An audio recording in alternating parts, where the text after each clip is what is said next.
Hey guys, welcome back. We are in the garden. It has been at least 3 weeks since I have really done anything in the garden. Everything is just trying to hold on as much as it can.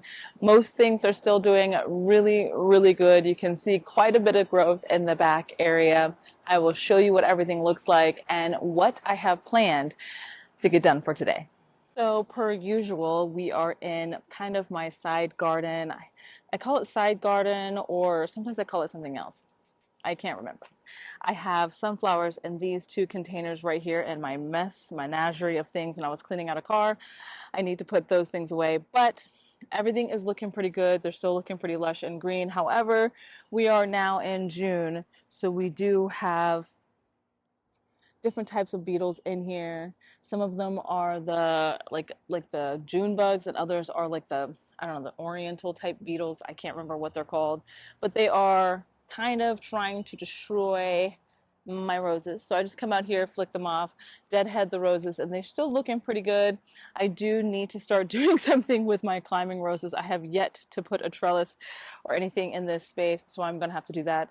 As you can see, I have a lot of growth coming from the neighbor's yard.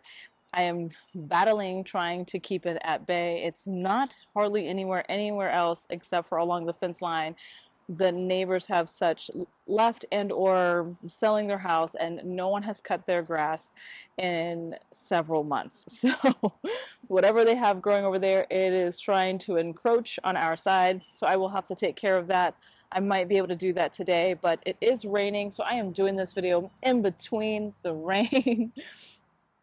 Other than that, everything else is looking pretty good.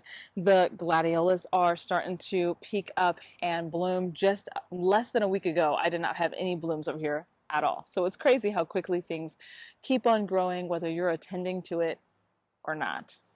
Right through here, the wheat is starting to brown out for the, oh, I can't remember if it's the hard wheat or not. It's not the ornamental wheat. So it's the one that you can cultivate and process into flour. The other side is the blue wheat. I think it gets a little bit taller and it is growing still. So I don't think it's going to brown out just yet.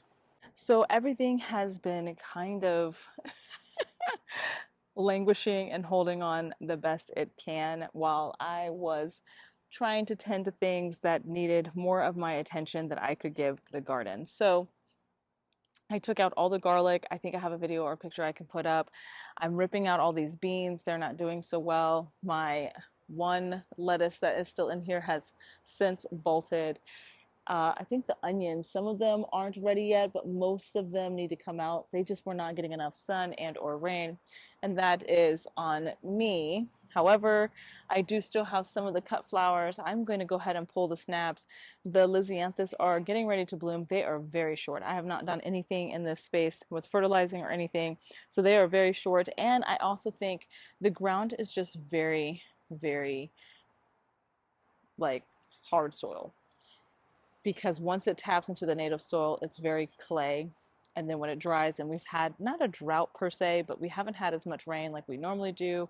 And some parts in our area have had a drought warning and they were limiting water, which is crazy for our area because we normally get a lot of rain. When it rains, you know it's going to flood, at least in some parts in the area, because it always rains so hard when it does rain.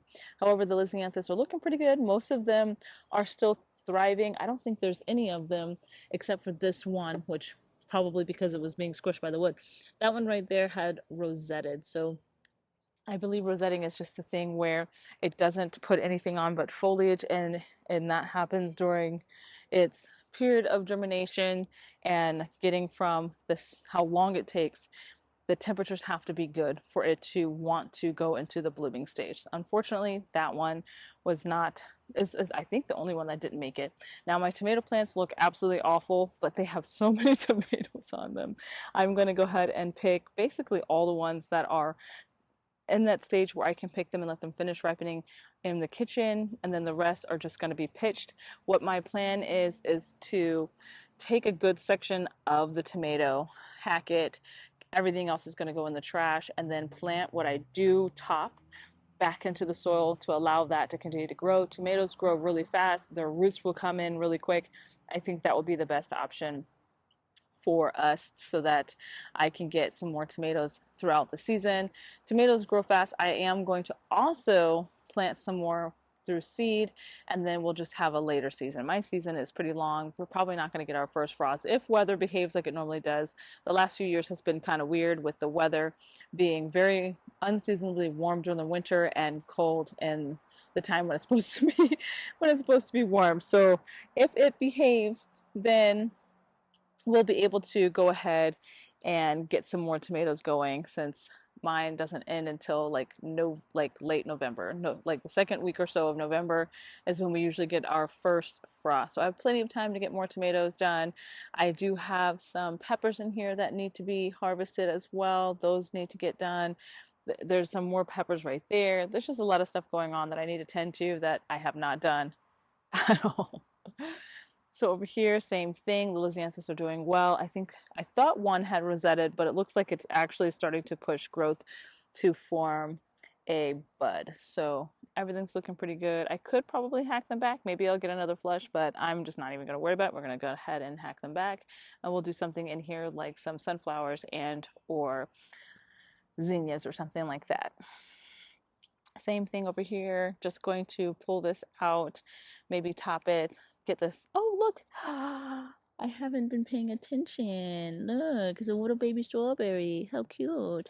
Um, Hopefully clear this out. I'm also going to take out the nasturtiums as well, because we've been having spider mite really bad in this garden this year. Like really bad. Most of the annuals and perennials are just like they're just having some issues. I need to come in and pinch before they go to before they go to seed. And if you don't, that's what will happen. So you just want to make sure you're staying on top of it so you can continue to get more basil. I have basil like everywhere in the garden. I'm waiting until they get really bushy before I start really harvesting it. I just want to just try and stay on top of it for now, just pinching it instead. All right. So then coming over here, most things are looking pretty good. My incredible high smooth, my husband was able to get me this for our anniversaries. He sent little gifts throughout the week, and I got a whole bunch of little signs that identify all. Oh, look, there's a little bug in there that identify all of the plants that are perennials. This one's getting eaten up by something. I see a whole bunch of little holes in it, so I probably will just hack it back and let it really start fleshing out. I see that color down there is starting to look a little yellow, so not too sure what's going on with it, but we're gonna try and rectify it as best we can.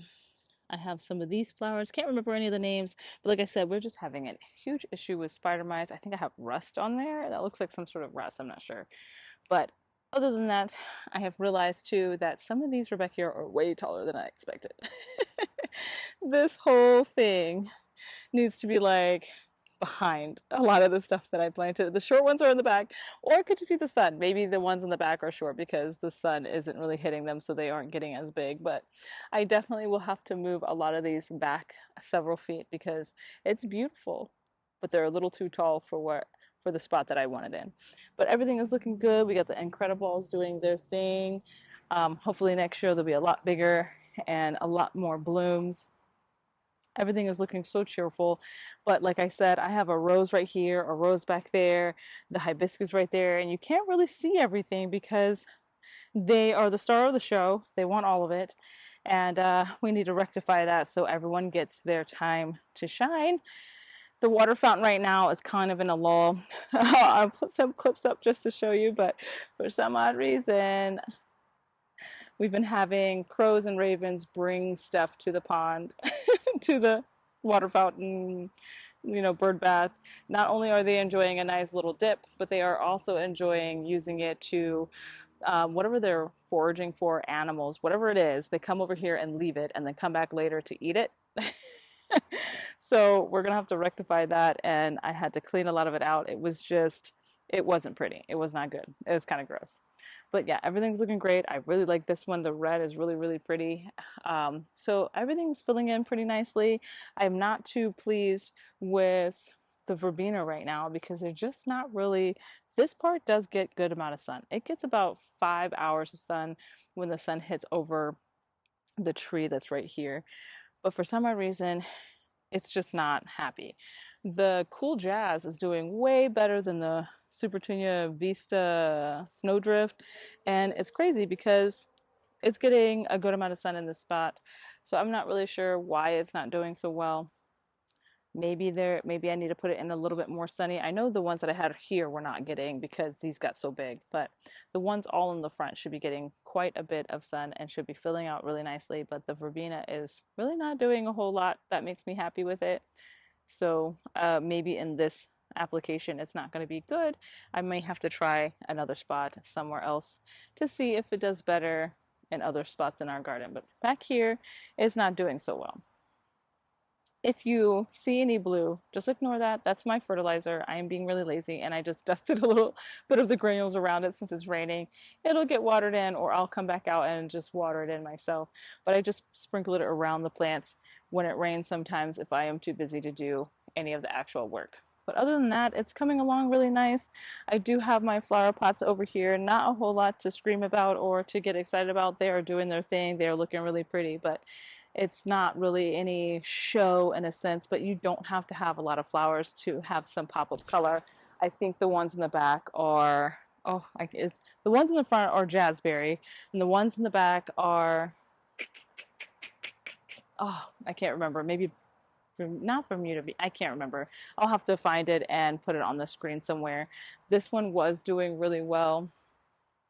Which is not any type of Supertunia, but looks like it's getting crowded out by, the proven winners. I may take that and pop it in somewhere else. The container that we worked on for the potatoes are looking really great, as well as the basil's looking the best in the entire garden over here than anywhere else.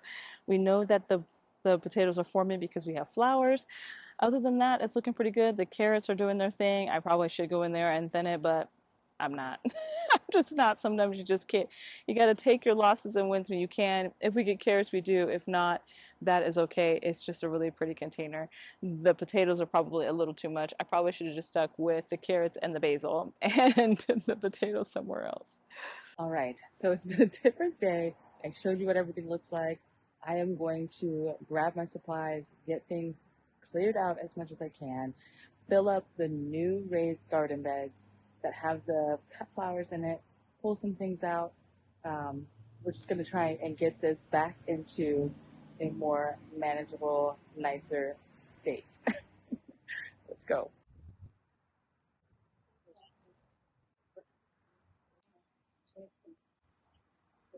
Look at those guys. They're all doing their thing.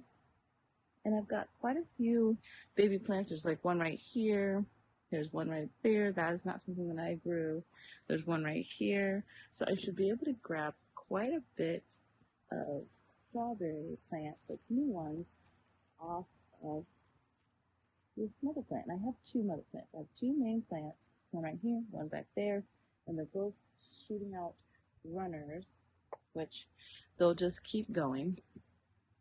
So this one on the end could be a baby plant, and this one right here, the way to activate them to being on their own is you just place them down, allow their little butt to make contact with the soil. So I go like that, and I can go like this. You can also get like plastic cups or paper cups, put some soil in it, stick them in there, kind of hold them down, maybe like a pin or something in place, and they will start to anchor in their roots pretty quickly. It doesn't take very long. And then once they anchor in and they get to a certain point, they'll start to look like this. Because this one, I think I only had like maybe two or three. No, maybe I had three. No. This one I think is one, too. Because they're separate. So yeah. So this one is a different one. But they start to anchor in really well. Like this one's pretty anchored in back here. Tugging on it. And it's doing pretty good. I do have this guy right here. So I could essentially put this guy right here and figure out a way to hold him in there. And this one would turn into a new plant, as well as this one if I could get it to reach. But it is so far away from the container right now that I can't do anything with that. But I can always bring a little cup or something to get that underway. and then you'll have a lot of strawberry plants. Are you ready? Look at me. Come here. Okay, now listen. Listen. We're going to go in the garden and you're going to do what? You're going to behave. Hey, you're already not listening. You're already not listening. You're going to do what? You're going to behave and you're going to stay out the way for 5 seconds. You ready? You ready, Mama? All right, best girl. Here we go. Here we go. Already starting trouble. Already starting trouble. Now I am going to have some risky business going on here because I'm going to try and retransplant the Lisianthus. That's probably not going to be a good idea. But we are full of ideas, even if they're not good ones. It is going to be fun. It's going to be a learning experience. So we're going to do the best we can and learn from everything. That's the whole point. It's not just finding sustainability or anything like that, because let's face it, we're not all going to live forever. Maybe in the future someone will crack that code, if that is a code to be cracked. But we are here to try and have balance with everything we come in contact with, including each other, as best we can, and explore. There's so much out there to explore, even in our own backyard. And because I took the snaps out, I might even be able to just put all the Lisianthus on the same side. I mean, that might be a terrible idea, but I have lots of terrible ideas. I already warned everyone about this.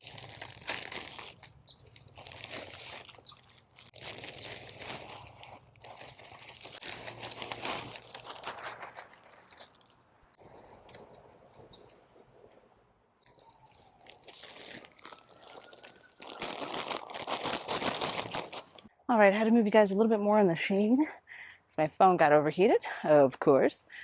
I'm going to bring some of the Lisianthus from the other flower bed. I think this might be, I thought it was rosetting, but now it looks like it just split. So I'm not sure yet. We'll see if we get a flower from that one. But we might get them because I see something forming in the center. We'll have to see. I'm so excited about the food and the flowers that we might get from this season. So I will see you guys in the next video. Bye guys.